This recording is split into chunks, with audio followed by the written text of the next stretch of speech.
Hello, everyone. Welcome to the show. We have a little bit of an echo, but it'll all pass, I'm certain. So anyway, guess where you are? You're at Revolution Radio, freedomslips.com. Who am I? Angela Black. What show is this?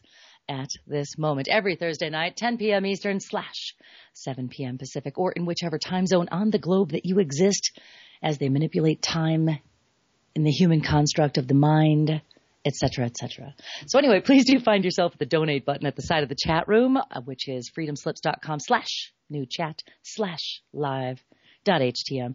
And join our chat. If you haven't been in our chat, you're missing a bunch, even though like 0.0000004 of the listeners are actually in the chat. But, we have, a couple hundred regulars in the chat room. So I just have to tell you that it is a fun little community. I've met some of my best friends there. I consider a few of those people family. And, I watch humans interact, and I also get to do that with them. And it's a pretty cool live organism, if you will. So anyway, at the side of that button, at the side of that room is a donate button. And, you can subscribe to the archives for $5 a month. That helps the station. That helps you. There's 40 hours of deprogramming every single day. Studios A and B, both broadcasting simultaneously. You cannot possibly listen to all of the shows at the same time with both ears, have a life, and I don't know, wake up tomorrow. It's just too much. So you can find your favorite hosts, listen to their shows, go back in time, listen to what they said. Oh, what an encyclopedia of audio pleasure that is available to you just for $5 a month. And then, of course, check into the seed packs. And don't forget the Hootenanny coming up. It's so funny when I say Hootenanny. I just crack myself up in Lebanon, Kentucky on Labor Day weekend at Hawk, the Nighthawk, the owner of the station himself has a farm. Oh, Nighthawk had a farm and on it had a party, and that's coming up in on Labor Day weekend. And I'm telling you, it's going to be a lot of fun. I'm hoping to get there myself. It's a couple thousand miles away from me, but hey, I'm going to see what I can do. I don't know. So anyway, let's hope. But anyway, you get to see whoever you want that you know who might be there. You guys can meet and finally give each other a hug or a handshake or whatever humans still do if they're nice to each other. And then also I have one more event I want to bring up, and we're going to be talking a little bit about this subject matter. I can't wait to tell you who my guest is. Oh my gosh, hold on to your seats. I'm even going to advise a seatbelt because it's going to be a really, really wild ride for the next 2 hours. But I just want to quickly go over the event that I'm part of coming up in a couple of weeks. Actually, I can't believe it's already here. So it's the call to action, the Geoengineeringwatch.org sponsored exposing climate engineering for the catastrophic nightmare that it is. That's coming up on August 14 in Redding, California. You can go to geoengineeringwatch.org. Dane Wigington himself will be there. John B. Wells is going to be hosting. I'll be milling around myself, and it's going to be a very, very great evening. It's a Friday night. It's the 14th of August. If you have a chance, get there. I think Mr. Rowe's going. And so that's pretty cool. The gentleman who has the show right before me. And hello to you, Mr. Rowe. Thank you for the shout out. And indeed, I look forward to meeting you. We get to like shake hands and hug and say, hey, you exist in real life. Isn't that cray-cray? You exist. You're not just a voice in my mind. It's really exciting. So anyway, and John B. Wells, how fun is that going to be? I mean, I know we're talking about the end of the world, okay? I'm trying not to get too excited about hobnobbing with some heavyweights. But in general, it's going to be a very poignant evening. And I think we'll talk a little bit about that tonight. But in general, we're going to get to some really, really deep stuff. Let me tell you who's my guest, or who my guest is, I think is the way I should say it in grammar choice language. Are you ready? She's a rebel. She's a siren. She's Rebel Siren, okay? Rebel Siren is a blogger, a content contributor, and a wonderful human being who is part of the good side of the equation, exposing bad guys, which is pretty cool. She's part of the Disinformation Directory, I believe a contributor over there. If you've ever been to that website, it's a wild ride itself, disinformationdirectory.com. And I will give you the website where you can find Rebel's work. It's Rebel Siren. That's REBELSIREN.wordpress.com. And basically she's exposing corruption and crimes against humanity. And so without further ado, I would like to welcome my guest, Rebel Siren, to the show tonight. Welcome to the show, Rebel. Thank you, Angela. It's a pleasure to be here. I'm just so excited. I actually have goosebumps right now. You know, it's just crazy. Oh, I hope I can live up to that introduction. It's my specialty. Wow. So, wow. Yeah. I'm like, who is this person? I can't wait to hear. Oh, wait, is that me? No way. Very fun. Quick shout out to everyone in the chat room. Hello, homies. I just wanted to say hi. And everyone's very much looking forward to listening to the interview tonight. So don't get too nervous. We just have, a few, I don't know, probably about 100,000 listeners. Nothing major. Okay. So, and that's, give or take. All right. So let's start. All right. First of all, thank you very much for agreeing to be my guest tonight. You're quite the mysterious individual, and rightly so. And so for you to come here and hang out with me for 2 hours is super awesome. And basically, so I wake up one day. My name's Rebel Siren. Well, I don't, but you did.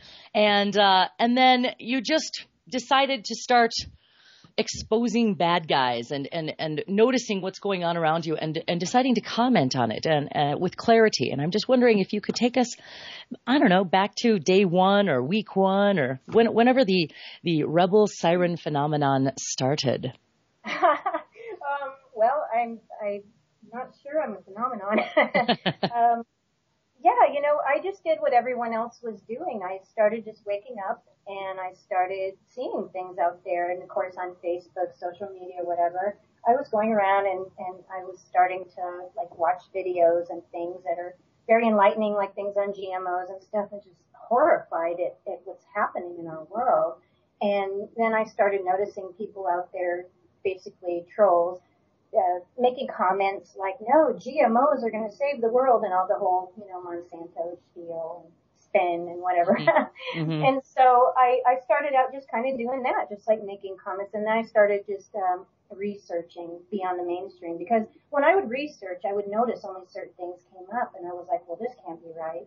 So I just started researching and using scholars search engines and things like that, just looking beyond and just digging a little bit deeper. That's all I do. It's really not that special, I guess.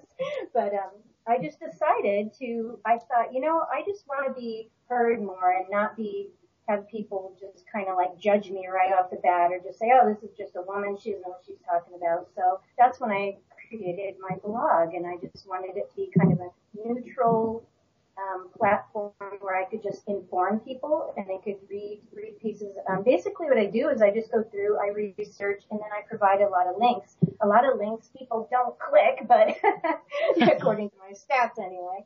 But that's all I really did. I just decided that, somebody has to start speaking up. And there are a lot of really wonderful people out there that also speak up and that, have done wonderful things to help raise awareness, and we're all in this world together, mm-hmm. and everything that affects anyone else affects us also. And that's the way I look at it. I mean, we are, a lot of people say we're all one. That's true. And our entire ecosystem is being shredded. Our ozone layer is being shredded. Our climate is just out of control. And our food system is toxic. Our waters are everything. And I just really became awake and aware about it. And I just wanted to do something about it to try to help raise awareness. That's really it. Wow. And how did you, I hope this isn't too personal, how did you come up with the name Rebel Siren? I mean, it's just so fitting. Whenever I tell anybody, I've been telling people that you're on my show, people who are not aware of you, they're like, Rebel Siren, what a name. I'm like, she lives up to it. She really does. So how did that, I'm Angela Black. Black is a stage name and has been for 20 years. I mean, it's close to my married name. But anyway, how did you, were you, I mean, all the other good names were taken. Fun. Yeah, no, it was either that or Angry Angel, and I thought, no, I don't want anything with the word angry in it. So. Right.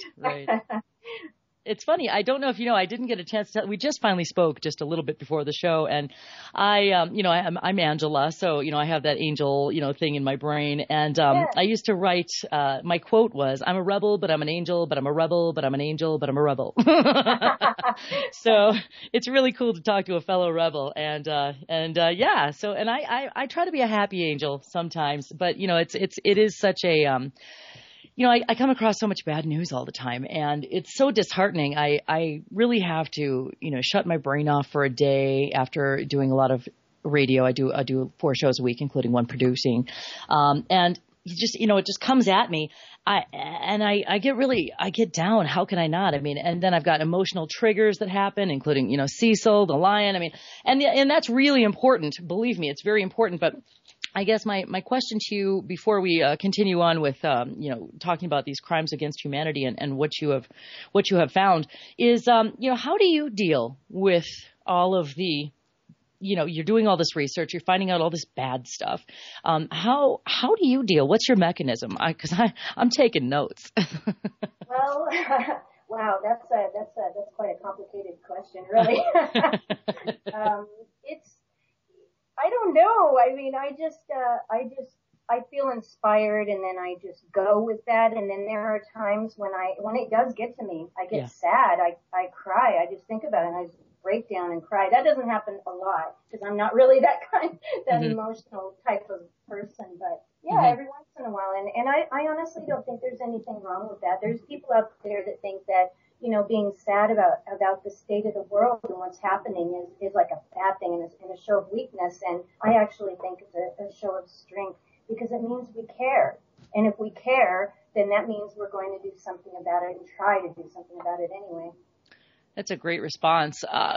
Because if we are emotional about certain things, it's kind of the opposite, and maybe it is taboo in, certain societal views, but that's usually a programmed view from the powers that be, and basically they want us numb. They want us dumbed down. They don't really want us reacting, and if they do, and if we do react, a lot of times they'll be taking notes. So it's a two-edged sword there. It's a double-edged sword.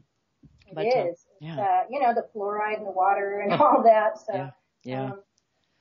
that's exactly right. I think there's nothing wrong though. Usually, if I have an emotional type moment, I keep that to myself though. I don't like video it and put it on YouTube or anything.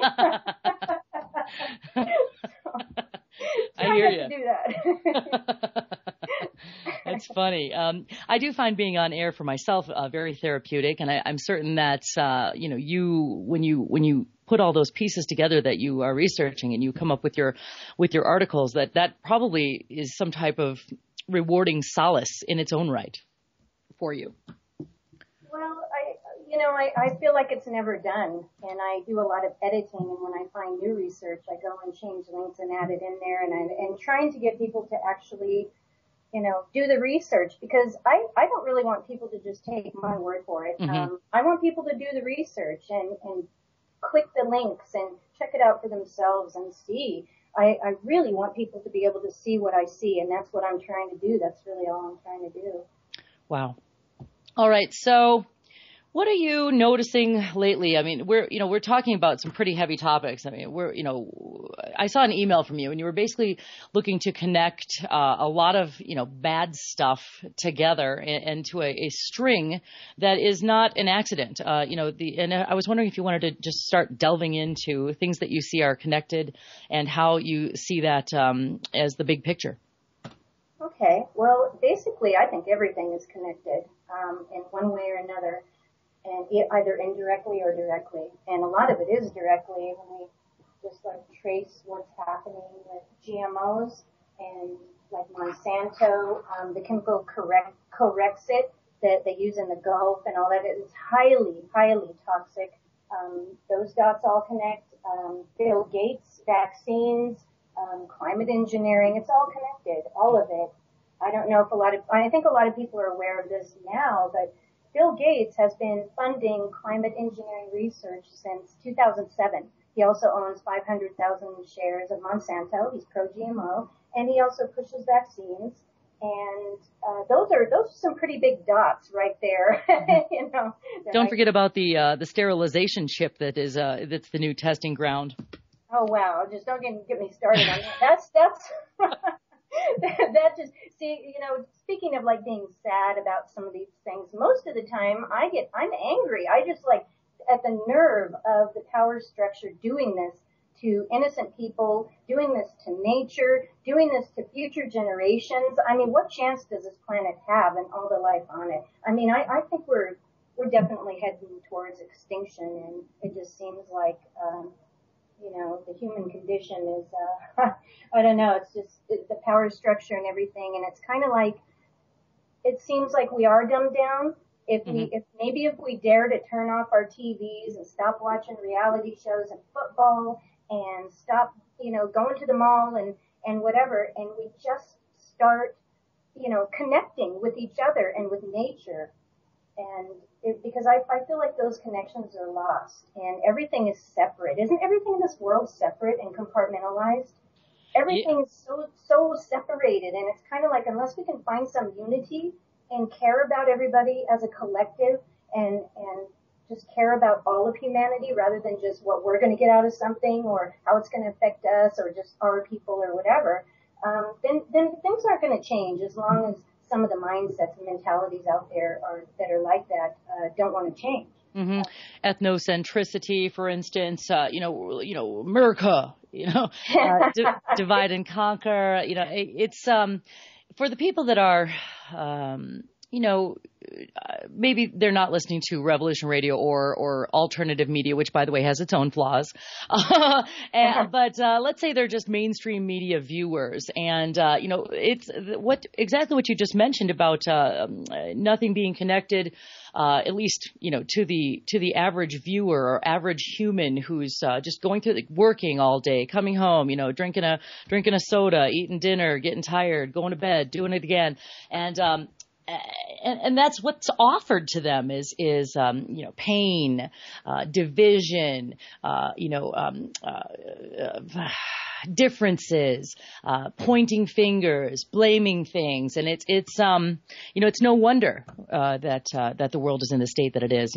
Big media, big government, big pharma, just big agra, all of it. It's just so incestuous. It's just and they have it's under the guise that everything is random and different, but truly it is all connected, and so I applaud you for finding that thread on the regular. It is definitely, yeah, and you're absolutely right. It's everything just seems like it's designed to keep us separated. There's a whole divided we fall. That is more true than most people realize. In ways that most people don't really realize. That's not just about like America. That's about humanity as a whole. Sure. Whether you have your different, religious conflicts, whether you have your different financial, financially strapped countries, whichever thing, debt, all these things are, and then I wonder how much of it, the percentage level of the manufactured news that is designed for people to then go ahead and, take their stand, for instance, the Confederate flag, that whole thing. And, just watching people that are maybe emotionally attached to certain ideas and see only one way. I think, the guise of, said soundbite or, pick your event of the week that's going to design the next month of thought process for, the general population. It's all just very, bizarre. I know I'm getting out there. No, you're absolutely right. And all those things, all those issues are designed to do exactly that. Keep people distracted and divided. And that's all they do. That whole thing about the Confederate flag, I didn't pay any attention to that whatsoever because I just I just knew straight off that's what it was. All these debates, the whole, the climate change debate. Is the planet cooling? Is the planet warming? Honestly, you want my honest answer? Does it really matter? Because we're not addressing the root issue, which is we are putting tons of pollution into the atmosphere intentionally to change the climate, and regardless of whether it's cooling or warming or whatever, we need to look at our responsibility, our poor stewardship of this planet, and the irresponsibility that human beings have perpetuated in just desecrating this planet and just making basically a toxic wasteland out of it. And I think until we can actually all take responsibility, individually and collectively, that's not going to change. And people are so busy debating and trying to prove themselves right, they're not really seeing that we're not addressing the root issue, the root cause, which is get right down to it. Let's clean up this planet. Let's stop doing things that are making it polluted and hurting people's health and ensuring that our future pretty much isn't going to exist, you know? Yeah, I would say let's recognize the rights of Mother Earth. Let's recognize the rights of nature. I mean, they've given corporations rights. You know, why in God's name, or choose your higher power? Why in God's name is it not regular for the rights of nature to actually have the winning vote on, you know, said thing? I don't think that river. I think that river has the right not to be polluted. I think the trees have the right not to be sprayed with aluminum and strontium, barium, cesium, whichever nanoparticulate you want. That ocean has the right not to be radiated by disasters like Fukushima, et cetera. And I don't think that is as bold and apparent as it should be. I do know, I've been working with a gentleman, I produce a show, Brian Porter. He's got a show called I Am Nature, and I've met some amazing people through his show, people that are absolutely involved, in the rights of nature, and it's a global movement, and it's quite impressive, I have to say, because these people are doing it out of their own pockets, and I don't know if there's any other way you could, because otherwise you'd be bought off and you'd be, having agenda that was written for you, but, it is a pleasure to meet people who are making a difference, and I think you're one of them. I think that what you're doing is certainly something that tips the equation to the positive side, and I want to give you a quick shout out on that. Thank you. I mean, I can only hope. That's all I really want. That's my goal, just to help raise awareness, help to get other people to see that, and actually bringing that up about nature and protecting nature. By doing that, we are protecting ourselves. I mean, I think as humans, I know, we've become so removed from nature, and it's nature that sustains us. And to me, that just doesn't make any sense whatsoever. Right. Becoming so removed from nature, and everything is designed. I mean, look at, genetically modified organisms. Take something that's perfect in nature and put different genes in there and and then spray it with loads of pesticide and herbicide. And how is that helping humanity or helping nutrition or anything like that? I mean, I just don't see that it is. Yeah, not a clue. To your answer, how is that helping? Not a clue. I don't have a clue. No, but I mean, that's what Monsanto says. They're helping to feed the world. How? By poisoning it? I mean, it's just a spin. It's a public relations spin. And I have this gift of clarity just to be able to see through that. And so I'm just trying to do what I can do. And I feel that I have that gift to help try to raise awareness, and that's really all I'm doing.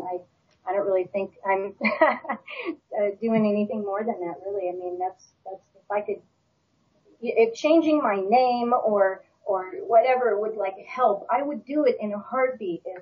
If whatever it would take to help wake people up and just get them to see what's really happening out there. Yeah, it's a disaster. One of the first steps is I think people should just turn off their TVs, honestly. Mm-hmm. I can see that as just not helping anything at all. It's just a distraction. Yeah, I did that 2 years ago, by the way, and I'm much better for it. I did that too. I did that a few years ago, and I have not missed it. No, not at all. And my husband's so funny. He's like, "Don't tell people we don't have TV." I'm like, "No, you don't understand. It's a cool factor. You don't understand. That's awesome." He's still waking up. It's so funny. My husband, when we would drive, I live in Lake Tahoe, by the way, and we drive over the mountain to Carson City, which is a very bizarre capital of a state. But anyway, and where I live as well, the spraying is just so intense, just, different concoctions, different, weights and drips. And it's just gross. Right. And so we would drive over the hill. And I would start glitching, like, look at that chemtrail, look at that chemtrail, look at that bastard, and I could not enjoy the drive over the mountain. I could not. And my husband he would get so mad at me, right? Because, when we moved up to the mountains about 4 years ago, we started spending time together. When we lived in the city, we barely saw each other. But when we moved up here, we were in the car at the same time, which was new. And so this was our first experience, driving around together in a car. And so I'm pointing up and I can't enjoy that. I'm just like I'm sounding. That's how I glitch, So he's like, you're insane. What are you talking about? And we would fight. Wow. And It was like, my way or the highway, dude. You're going to have to wake up and see this, or this marriage is going to not go so well. Oh, no. And he started, you know what he did? He started doing his own research. He started looking into it and realizing that I was not as crazy as he thought. And, now I've got him on the legal team with Geoengineering Watch. So I'm pretty stoked. Yeah. But it is very interesting. And so, he's still a truther, if you want to use that word. He's still a new truther, but it's kind of fun.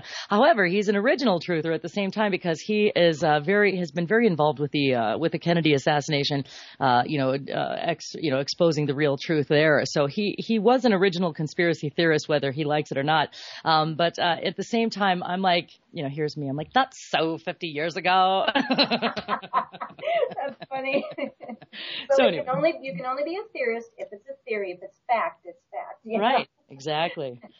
So, yeah, now, and what about Monsanto, in bed together now with Hillary and the government in general? I mean, it already was there, but now it's like official and it's ickier. And I mean, they're running her campaign. I mean, I'm not surprised. I try to not pay attention to politics whatsoever. That's good. I like that. I don't believe in it. Yeah. It doesn't really matter. A vote, I know people still believe in, America and the electoral college and all that stuff, but I personally haven't voted in quite a while because I really don't see the point, honestly. I just don't. Once you see through it, it's kind of like, why are we participating in this system? This system is part of the problem right there. So yeah, I have trouble participating in things that I know are really just perpetuating the problem. Right. Absolutely. So, all right. We're talking about GMOs, and the fluoride in the water. You had mentioned in this email that we were talking back and forth. Smart meters are also included. And I was wondering if you wanted to delve into that a little bit. Sure. Yeah. I mean, I had the pleasure of interviewing Josh Del Sol. He's the director and creator of the documentary Take Back Your Power. And he's a wonderful individual. I don't know if you've heard of him or Take Back Your Power. Have you heard of it? I have heard of it. That's about it. Josh Del Sol, did you say? Yeah. Del Sol. Yeah. Taking notes. Yeah, and his documentary is wonderful. Like he did a really great job of really showing the dangers of smart meters. And he's in Canada. Actually, I think he actually lives in California now, but he's from Canada. So he did a lot of his filming up there. And I mean, because smart meters up there are just out of control. And he was showing how the doors were being kicked in and locks were being cut off. And these people, from the city or whatever, installing these things were basically just invading people's privacy and doing it without their permission. One lady got arrested because she refused to have it, and they actually took her off to jail and put it on there anyway. Unbelievable. And then some of them are catching fire, and then other people are getting cancer, and they're having horrendous nosebleeds and all these physical symptoms and getting cancer and dying from smart meters. It's all in his documentary. So I had actually blogged about that too after I spoke with him and did a really thorough Q&A. And he's a wonderful human being. He is so positive and just a being that walks with an elevated consciousness and very, very spiritual and very light energy. And I just really think the world of him and hope that everybody watches his documentary, Take Back Your Power. Yeah, Take Back Your Power is what you said. Yes? Yeah. Okay, great. I think his website is takebackyourpower.net. Okay. So, people can go on there and see. He's done amazing things in raising awareness about smart meters. And I mean, I'll be honest, I didn't know anything about them until I saw his documentary. And then I had a friend up in Canada who, Christine Darbison, shout out to her. Anyway, she had contacted me and said that she knew him and she knew that, I was Rebel Siren and had my blog, and she set up the interview. And so I was able to actually talk to Josh and get his take on everything. And so that's also on my blog. I think that was in November 2014 when I blogged about it. Is that an audio archive, a video, or is it? No, I didn't put an audio. I should have. That would have been great. Thanks for the idea. I'll do that next time. I live in an audio world. I know, I do. I live in the written world, so I just wrote it all out. That's pretty awesome too. Do you have a copy of the interview? I'm assuming you recorded it for your own purposes. actually, I didn't do that either. Wow. We just chatted. So we just talked, and he told me stuff, and I asked him questions, and just chatted, just like people do. I mean, it wasn't formal. I'm not actually a journalist or anything like that. I think a lot of people think that I am, and I'm not.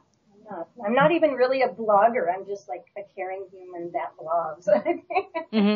So without label, in other words. Well, yeah, kind of. I mean, I'm just being honest. I've never worked as a journalist. I certainly don't get paid for any of this. I'm not doing this to make a name for myself, or, I mean, obviously, or else I'd be using my real name. Right. But, right.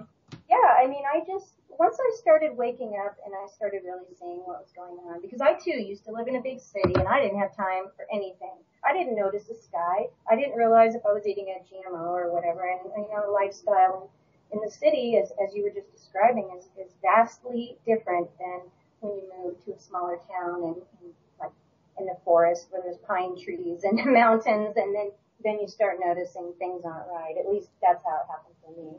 Yeah. Up here in the mountains where I live, we do have a couple of bears, and I think the presence of bears, by the way, is wonderful. Like I don't necessarily go up and pet them, but, I've been 6 feet from a bear. I mean, right by my front door, don't get me wrong. But I get to see them, 50 feet away, and they're not angry animals. And I'm not saying, again, go hang out with the bear, but they're just a blessing. And then, we have coyotes up here as well. And unfortunately, one of my cats did get eaten by a coyote or a band of coyotes, or a pack, I should say. And that was very sad. But at the same time, I don't hate coyotes. I think they're a wonderful part of the ecosystem, And what I am noticing, we have unfortunately a lesser chipmunk population because my cats, it's like, it's a doggy dog world, let me tell you. So that's kind of sad, but it's also, that's a natural selection to a certain degree. And then there are blue jays, but I have to tell you, with people who are angry that bears are walking around their property that they paid money for and they own, and it's that thing or whatever, I just find it to be, so bizarre because we're on their land. Exactly. This is their world, and there's so few of them that exist in this, in this populated part of the mountain that I don't understand why people, want to go kill bears. I don't get it. I don't really, unless you're eating, if you eat bear and that feeds your family, okay, fine, I get that. But just to kill a bear because it's a nuisance, I'm like, I don't know. I don't get it. And what I'm trying to get to is that there are so few birds up here flying around in this mountain area. There are so few wildlife animals that are roaming, and that is unfortunately a very, very, flashing red light that says the ecosystem is being destroyed, and humanity can ignore it all at once, but one day, we look back at, Rome or, pick your ruins, pick your area that doesn't, exist anymore, and it's just a pile of ruins. And if people think that that's not going to happen to us, in the relatively near future, I think they're, up for a rude awakening very, very soon. They are. They're going to find out they cannot eat money. Or gold. Yeah, exactly. They can't eat their new car. They can't eat their bank account. And it's gonna hit them pretty hard when they figure that out. Yeah. Priorities are all wrong out there, Yeah. Exactly. And I live at Lake Tahoe, and I'll tell you, the lake level is the lowest it's been in, decades and decades and decades. And, it's very interesting to see this shoreline that extends way beyond, the, quote unquote docks and piers. It's like a wasteland. The lake itself is still, beautiful and deep and all that kind of stuff, but there is no joking that the water level is down. And, and I, of course, have my theories, which is, particulate matter in the sky is obviously going to affect, rainfall. And, for people, I'm right on the border, by the way, of Nevada and California. And by the way, my exact address is, no, I'm just kidding. It's beautiful there. I've been there. I've been to Lake Tahoe many times, and I haven't actually in a few years, but I would think I would be really sad to see it down that low and see the sky filled with chemical haze and all that. That would be heartbreaking. It really is. It's unfortunate, and I will bring it up when I go through town, et cetera. And it's amazing because I surround myself with people who are like-minded. We may have disagreements on different theories of this or that, but we're all kind of paying attention and trying to figure it out. And I'll go into town or the store or something. How are you? Oh, I'm just great, except for the chemtrails. And I know that's a catchphrase that I'm not supposed to use because geoengineering is the correct term, and I get it, but it's still a chemtrail. And so I'll bring it up. I'll be at the store. Hey, how's your day? Oh, beautiful, except for the chemtrail. What is it? So I'm very patient and I like to talk about it, but there are people who are in total denial and other people have absolutely no idea. And it's so shocking for me because, like I said, I do hang out with my peers on the internet. And so it is very interesting to find out exactly, what percentage of the population is really paying attention. And I think it's so minute. I really do. Mm-hmm. But I've been pleasantly surprised by just kind of like asking, roaming around and just asking my neighbors, hey, do you notice, have you looked up the sky? And a couple people that I wouldn't have expected it from said, yeah, what are they spraying? And so people do notice, I think, but I also get what you're saying, like a lot of people don't, and that's really frustrating. And that's the thing about the chemtrail term. It's, I don't think so much that it's taboo, but the thing is that it's become a trigger word for disinformation. Mm-hmm. And the fastest way to attract a troll is to type the word chemtrails and the algorithms just draw them in. If anybody out on a public thread or anybody out there starts typing about it and it's a public thread, you're going to get the shows on there. And the thing about that too is that when you're doing searches for information and you type in chemtrails, what's going to come up are the disinformation sites. And so that's why it's become an issue, because it's attached to disinformation. And it's designed that way. I mean, that is what it is. It's chemtrails for short. It's also a term that was used in, I forget, it's like a bill that was being passed by, or that was presented by Dennis Kucinich. Kucinich, I think. Kucinich. Yeah, I think that's how you say it. Yeah, him. And so it actually is a legal term and all that in relation to like chemical warfare and whatnot. Mm-hmm. And it certainly describes what we're seeing. But from the purpose of addressing it to the public, then terms like SRM, solar radiation management, or even like weather modification, that's something that's kind of different, but that is going on as well. And climate engineering, geoengineering, those are better search terms, and they don't draw the disinformation quite as much. Mm-hmm. So that's why that's a thing. Interesting. So you brought up trolls and shills, and these are words that I hear on a regular basis, and so me too. So I'm not sure if people are aware. And I know that you've researched this extensively, that, there really are paid trolls and shills. They are there. For instance, if you are seeing a disinformation, say, link, website, that type of thing, that has been engineered. That is not an accident. That's not some person thinking on their own accord for the most part. It's an engineered situation by the powers that be, by the corporation, whatever they want you to believe, and they have a certain way of drawing in people who are interested. And I'd love it if you wanted to describe what you found in the world of disinformation, trolls, shills. What's off the top of your head?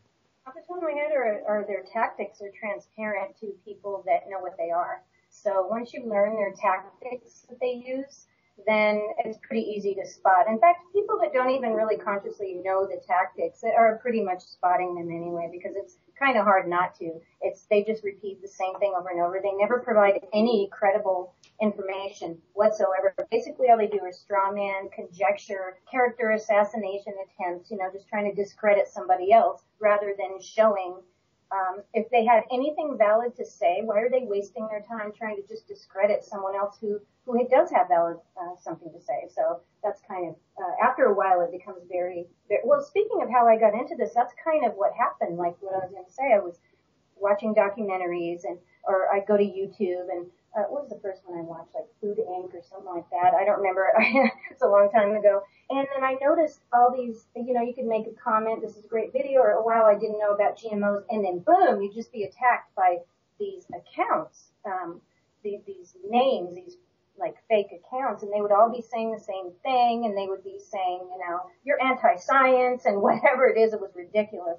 And that's when I really became aware that trolls and shills existed. Before that, I had no clue. I just thought it was people that disagreed. And then I'm like, wait a minute. Something is not right here. And I actually started researching it and looking into it. And then I found that is absolutely true. These people are paid to go online and go on social media, YouTube, Facebook, whatever, and to have fake accounts and go around and attack certain videos. That's why you'll see the same names attacking the same types. Like if it's a chemtrail or a GMO troll in the vaccine trolls. And I'll tell you, the GMO trolls, way worse than the chemtrails, if you can imagine that.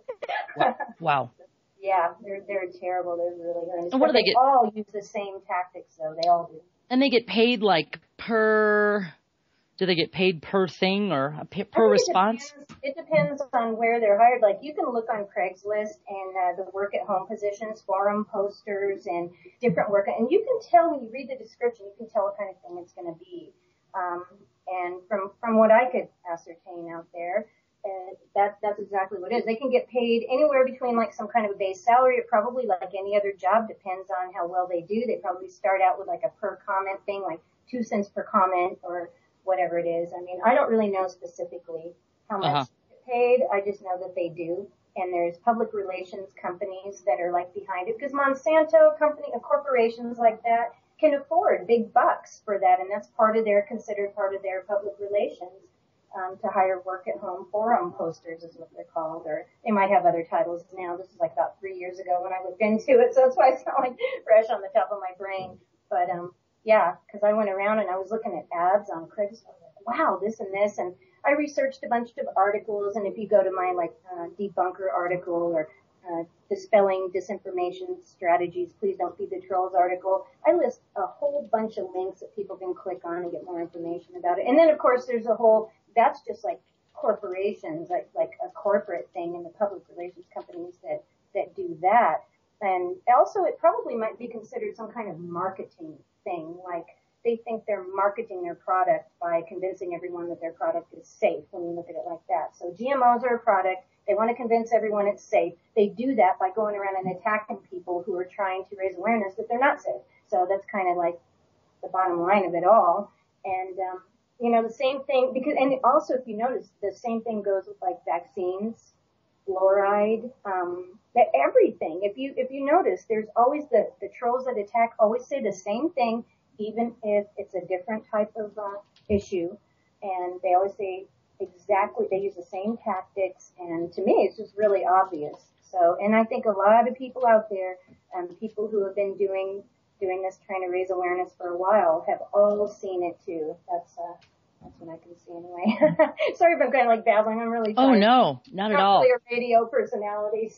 No, it's wonderful. I'm fascinated to listen because these are theories I've had, and it's just I think now that we've talked about this, I will probably spot them more often. A good friend of ours, our mutual friend Ralph, is he's very active in spotting trolls, and he's been talking to me about it a lot too. So shout out to Ralph Ely, by the way. Hi Ralph, thanks for introducing me to Rebel. Hey Ralph, how's it going? And he was talking to me about this, and I thought, wow. It's like once you buy a Volkswagen, everybody has a Volkswagen or whatever that is. Punch bug. So I will be looking into it and spotting them, I think, more often. I have a video up with Dane, and that's the one that I've had the most interaction in comments on. It's on my YouTube channel. It's not actually a video. It's an audio archive with a picture of a blue monkey because I'm this blue monkey, etc. So, and I found that his interview with me is the one that I get the most, I get trolls. I got people trying to say he's, discredit him, this, that, the other thing. And I just find it very interesting because Dane's not selling me something. Dane is really out there, he's dedicated his life to this, and has been affected personally by, his property has been affected by geoengineering, et cetera. And he just started noticing, Dane's not selling you, magic in a bottle to fix it. He's really, just one of the good guys out there plugging along. And I just find it so weird when trolls come in and comment and try to discredit him with comments. I think, what are they even talking about? So I realize now that, indeed, they're paid. They're paid to do so. Many of them are. Some aren't, because some of those trolls are, I call it Stockholm syndrome, because they kind of get suckered into that whole, most of those trolls come from, there's two main disinformation websites, and I'm not going to mention them by name because I don't want to plug them. Okay. But Fair I enough. don't want to inadvertently send business their way. Right. But yeah, a lot of them come from there, and they recruit people, that usually don't think past the box, and it's like a peer pressure kind of thing. And I think what happens is they basically capture the intellect of people who aren't capable of critical thinking, and that's my honest opinion. Mm. And you wonder, is it somebody who's got a family, they got to pay the bills and they get sucked in, they join in initially because they're just going to make some comments, and then the next thing you know, it's 3 years later and they're actually icky in their soul. Who knows? I mean, that could be, but one time I really got into it with this GMO troll, and this was a while ago, and this is when I was first becoming awake and aware about, their tactics, and I started looking into it. And this particular troll must have been a newbie and must have wrestled with their conscience. I chased them off. They disappeared. They went poof. Their account closed. They were gone. And I really attributed it to, that must have been somebody who was wrestling with their conscience and decided that their paycheck or whatever it was they had taken that job for was not worth selling out humanity, because that's basically what they're doing. They're selling out humanity for what, 2 cents a comment, or, I don't know, however, right. $10 an hour, or however much they get paid. It's pathetic, really. And that's part of the problem in our entire world, is people thinking that, or actually not thinking, people that aren't feeling and that aren't thinking, and just allowing the system to decide their fate for them, and not having the ability to critically think for themselves, or even the soul to realize that the difference between actual right and wrong in the sense of universally, rather than just in the sense of the system we're living in. Yeah. And this basically, the first thing that I'm picturing, okay, so we're talking about the 2 cents a comment or the $10 an hour. Let's step it up. Let's go ahead to the pilot, of that is aware. I know there are supposedly commercial pilots and other pilots that aren't even aware that they're spraying, which I find a little difficult to believe, but maybe. But you've got your Air Force pilots or whoever's up there spraying, stuff in the sky, and I wonder about those people. I'm like, did they think they were doing good initially, and then they found out that they're actually, part of the depopulation agenda, and do they sleep at night, and how does that work, and who is that person, and how do they have a soul, and do they have a soul, and I wonder, and how much are they making? Go ahead. Yeah, that's a good question. I mean, really. But I don't know if you've heard of Kristen Megan. Yes. Yes, yeah. I have. Yes. Yeah. Former industrial hygienist for, I think it was the Air Force. Yes. If I'm not mistaken. She's a whistleblower. She spoke out against what she saw, and she risked her career to do it. And I have utmost respect for her for doing that. That's something I would have done. I've always been that kind of person. If I saw something that wasn't right, and it was at a job, and I was supposed to just shut up and look the other way, I would instead hold up my middle finger and walk out the door. Yeah. And she was. I just think people ought to be that way. I agree. And, she was threatened with, mental evaluation, psych eval, the whole bit. She ended up, I think, her marriage suffered, the whole bit, everything happened. And she just knew that was what she had to do. And, my hat's off to her as well. I've seen some, I cry when I watch her videos, and she cries, she sees the exact big picture. So I think about, said pilot, and I wonder if they have a soul at this point. And I also think, wow, they're so intrinsically involved now that, I bet if they did want to step out and this type of thing, there are papers that are signed, non-disclosures, et cetera. You can kill my family if I talk, basically. I mean, it's, maybe some of it is fear. They're afraid for their family. Maybe some of it is they just see it as, well, I'm just doing my job. Because how many times do we hear people, doing something that is not conducive to humanity or a specific individual or something like that with, well, I'm just doing my job. And I think that's also, part of the problem out there, people that aren't stopping to think, well, what does that really mean? You're just doing your job. What about your sense of duty to humanity and to other people as well as just your own self? So that's we're all one, aren't we? I mean, we kind of not really in this realm. Right. But until we realize that we are, though, there really seems like there's not going to be hope. I don't like to say that. I'm not a fatalist. I'm really not. I don't have a negative view, because if I did, I wouldn't even bother doing what I do. But I really sometimes struggle with that. I think about it and just think, it's like until everyone on this planet kind of like gains, works on their consciousness and elevates it above the system that we're in, the, for lack of a better word, matrix, yes, and starts realizing that everything's connected. We're all connected. Nature's connected. Nature sustains us, but yet we're killing nature. Thus, we're killing ourselves.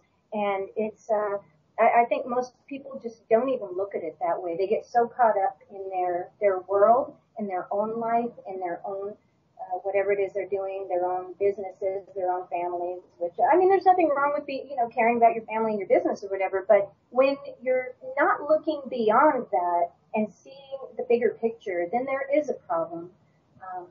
And I think that's the thing, people just need to become aware, and that's all I'm trying to do with my blog and the Disinformation Directory postings, is just help make people aware. I'm trying to lift the veil off the corruption so people can see the truth. Just shine some light on there. Absolutely. Just so you know, we have a couple of minutes before the break, and we'll have about a 4-minute break, so we can go get a glass of water, et cetera, and take a deep breath.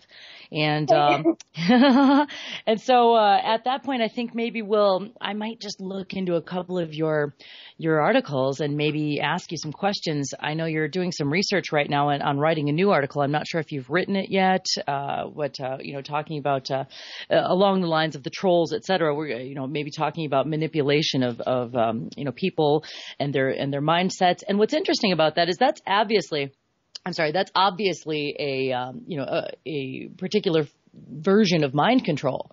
And when it's done effectively, and unfortunately that's the word I'm going to use, it's really, really, I think it gets its tentacles in a lot of places with a single action of manipulation. So I look forward to maybe getting into that, mind control in general. People think that's, tinfoil hat conspiracy, but I watch it on so many levels, going back to the Confederate flag issue, and under the guise of, slavery, et cetera, and removing this and editing that out of history, so to speak, which is in the process right now. That's mind control. That is mind control. It is. It's psychological manipulation. It's all tactics. Mm-hmm. It is being used. It's not a conspiracy theory or a tinfoil hat thing at all. It's the reality. It's what happens out there. Absolutely.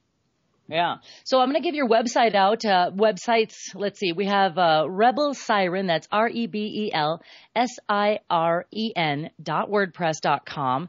And also you're contributing to DisinformationDirectory.com. And then you have a Facebook page as well. I think people can go and like that. Is that correct? Sure, yeah. It's Rebel Siren Exposing Corruption and Crimes Against Humanity. Yeah. Wow. I'm all saying it all like I did. Yeah, that's all it is.